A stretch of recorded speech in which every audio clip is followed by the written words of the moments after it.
Moving to Asia now, where Beijing could be left smarting after Taiwan agreed to let China's bête noire, the Dalai Lama, visit.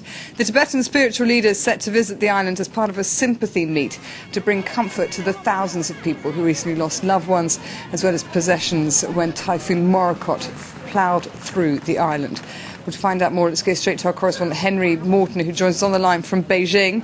Henry, this is something of a surprise then, to allow the Dalai Lama into China, just as into Taiwan, just as Taiwan is trying to ease tensions with China.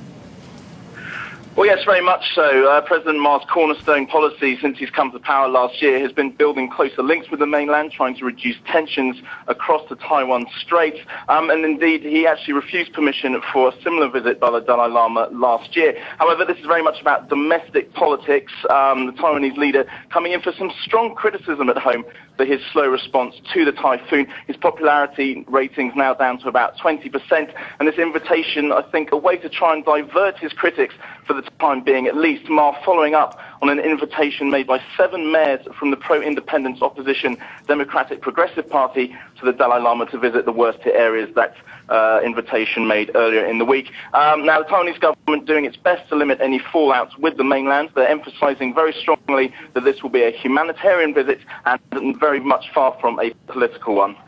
And Henry, what has been China's reaction so far?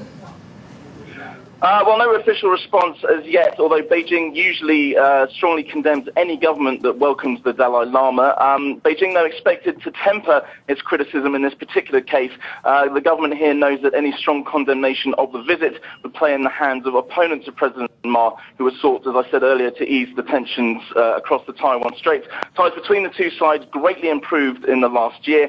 Much needed economic cooperation has been going on between the mainland and Taiwan, as well as the tensions, as I say, being calmed as well. So I think we'll probably see some kind of criticism from the government here, but a much more tempered one than we've seen in recent visits made by the Dalai Lama.